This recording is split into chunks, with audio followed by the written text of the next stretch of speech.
नमस्कार, capital TV में आपका स्वागत है और मैं आपके साथ प्रिया बिस्ट। उत्तर प्रदेश की राजधानी लखनऊ से हैरान करने वाला मामला सामने आया है, जहां एक मां ने अपनी ही प्रेमी से अपनी बेटी की शादी करा दी और हिंदू बेटी का धर्मांतरण कराकर उसे हैवान के हवाले कर दिया और फिर मासूम के साथ जो हुआ वो किसी ने ना सोचा होगा। तो क्या कुछ है पूरा मामला, चलिए आपको विस्तार से बताते हैं।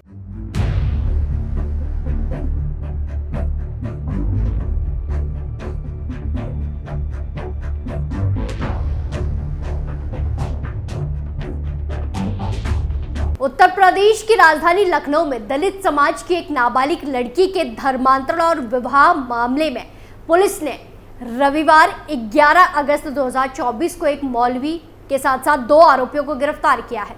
पीड़िता के पिता की मौत के बाद उसकी मां को झांसे में लेकर एक मुस्लिम युवक से बाल विवाह करा दिया गया था।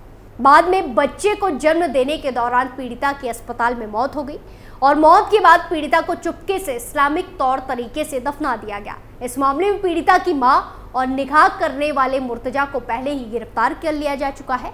ये तो शॉर्टकट में हमने आपको मामला और मामले में हुई कार्रवाई के बारे में बताया। चलिए अब विस्तार से पूरे मामले को समझते हैं। मां ने किया बेटी का सौदा, बच्ची को बना दिया मुस्लिम, आशिक से कराया बाल विवाह, जमीन में दफना दी लाश। ये पूरा मामला लखनऊ कमिश्नरेट के दक्षिणी क्षेत्र में आने वाले थाना मोहनलालगंज का है। यहाँ 30 जून 2024 को अनुसूचित जाति यानी कि SC वर्ग के एक व्यक्ति ने पुलिस में तहरीर दी थी। तहरीर देने वाले व्यक्ति ने बताया था कि उनके बड़े भाई की मृत्यु 2 साल पहले ही हो चुकी है। आरोप है कि मृतका की पत्नी का अवैध संबंध पड़ोस में ही रहने वाले मुर्तजा नाम के एक युवक से हो गया था। मुर्तजा अक्सर मृतक की पत्नी से मिलने उसके घर पर आने जाने लगा। इसी दौरान मुर्तजा की गंदी नजर मृतक की 15 साल की बेटी पर पड़ी। वो नाबालिग से निकाह की जिद पर अड़ गया। मुर्तजा से प्यार के जाल में फंसी नाबालिग की मां ने आखिरकार हामी भर दी और साल 2023 में नाबालिग से उम्र में कई साल बड़े मुर्तजा का निकाह नाबालिग से हो गया। इस निकाह के साथ पीड़िता को इस्लाम कबूल करवा दिया गया। नाबालिग का निकाह और धर्मांतरण यूपी के ही बहराइच जिले की एक मस्जिद में हुआ। इस मस्जिद का मौलवी मोहम्मद अहमद इन करतूतों में सक्रिय रूप से शामिल रहा है। इस्लाम कबूल करवाने के बाद मस्जिद में ही पीड़िता को नया नाम सानिया दिया गया। पीड़िता के चाचा ने बताया कि उस समय उन सभी ने धर्मांतरण और बाल विवाह का विरोध किया था। तब आरोपियों ने धमकी देते हुए मुंह बंद रखने के लिए कहा था। निकाह के कुछ ही दिनों बाद नाबालिग पीड़िता गर्भवती हो गई। बच्चे को जन्म देने से पहले ही पीड़िता की तबीयत बिगड़ी, जिसकी वजह से उसकी मौत हो गई।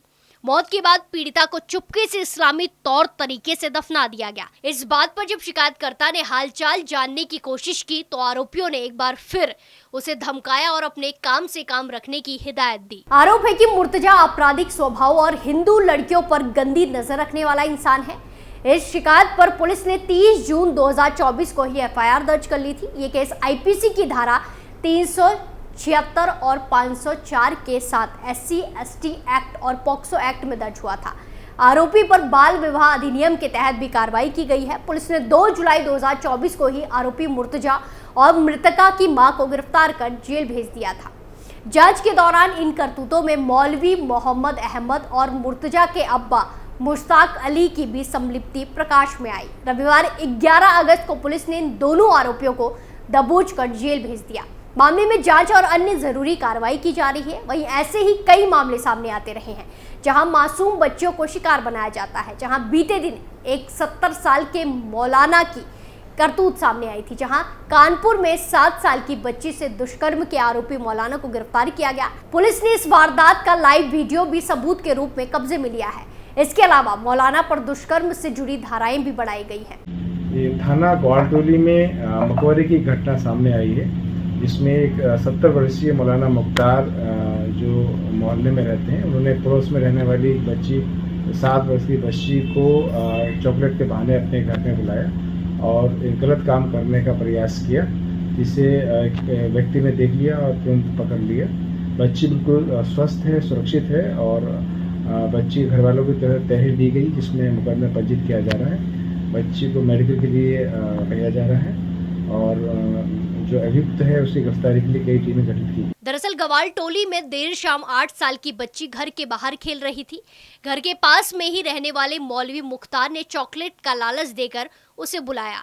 इसके बाद उसे अपने घर ले गया। इस दौरान आरोपी ने बच्ची के साथ दुष्कर्म करने की कोशिश की। बच्ची चीखने चिल्लाने लगी तो पड़ोसी मौलाना के घर पहुंच गए। मुख्तार के दरवाजा नहीं खोलने पर उसके घर पर भीड़ पहुंच गई। जब उसने दरवाजा नहीं खोला तो इलाकाई लोगों ने दरवाजा तोड़ दिया तो देखा कि मौलाना बच्ची के साथ अश्लील हरकत कर रहा था। भीड़ ने मौलाना की जमकर पिटाई कर दी। मोहल्ले के लोगों ने पंचायत कर मामले को निपटाने की कोशिश की, लेकिन इसी बीच मौका देखकर मौलाना भाग गया, फरार हो गया। फिर परिजनों ने घटना की सूचना पुलिस को दी। घटना की खबर फैलते ही वहां सैकड़ों लोगों की भीड़ जमा हो गई। मौलाना की गिरफ्तारी को लेकर लोगों ने हंगामा करना शुरू कर दिया। हालात को देखते हुए इलाके में पीएसी तैनात करनी पड़ी। वहीं इस घटना पर मौके पर पहुंची पुलिस और अधिकारियों ने कई टीमें गठित कर फरार मौलाना की तलाश शुरू कर दी। मासूम और उसके परिजनों का बयान दर्ज कर लिया गया, मेडिकल कराया गया। वहीं 2 दिन बाद पुलिस ने मौलाना को उसके रिश्तेदार के घर से गिरफ्तार कर लिया। डीसीपी ने प्रेस कॉन्फ्रेंस कर आरोपी की गिरफ्तारी का खुलासा किया। पुलिस ने 2 दिन तक इसकी तलाश करती रही, जबकि मौलाना गवाल टोली में ही रहता रहा। इस मौलाना का मामला पिछले दिनों से काफी चर्चा में है। मौलाना का एक आपत्तिजनक वीडियो भी सोशल मीडिया पर वायरल हो रहा है। बताया जा रहा है कि ये वीडियो पड़ोसी ने उस दौरान बनाया जिस दौरान वो बच्ची के साथ गलत काम करने की कोशिश कर रहा था।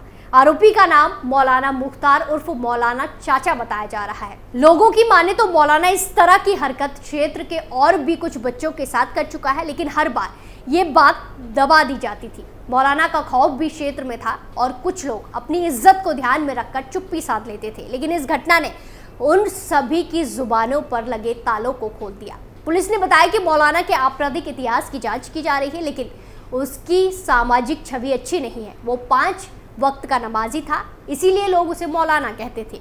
जो वीडियो सामने आया है उसे इस केस में महत्वपूर्ण समझा जा रहा है। फॉरेंसिक सबूत भी जुटाए जा रहे हैं। आरोपी मौलाना को जेल भेज दिया गया।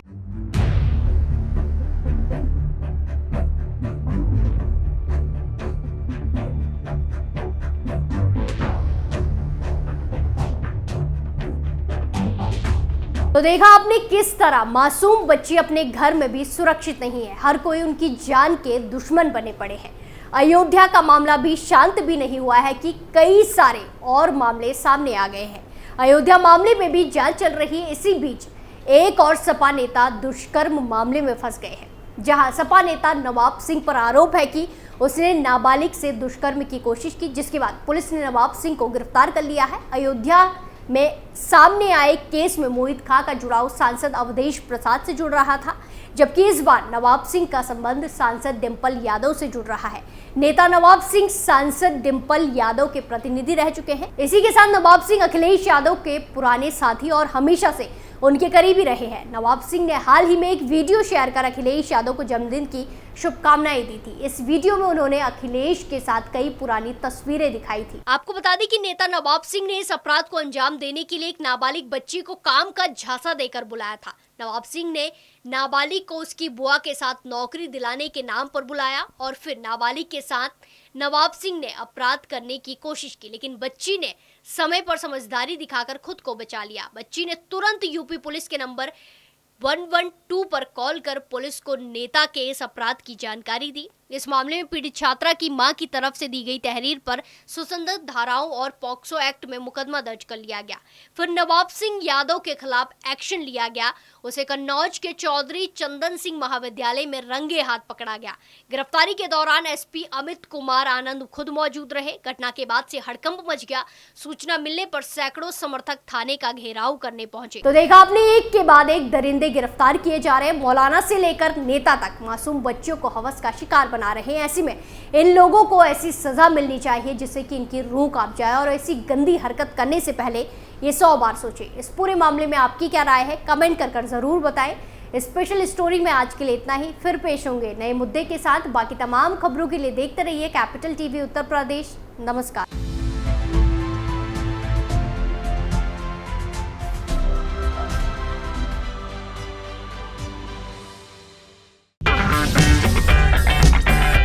अगर आपको हमारा वीडियो पसंद आया हो तो इसे लाइक करें, हमारे चैनल को सब्सक्राइब करें और हाँ, बेल आइकन दबाना ना भूलें ताकि आप तक हमारे वीडियो की नोटिफिकेशन पहुंचती रहे।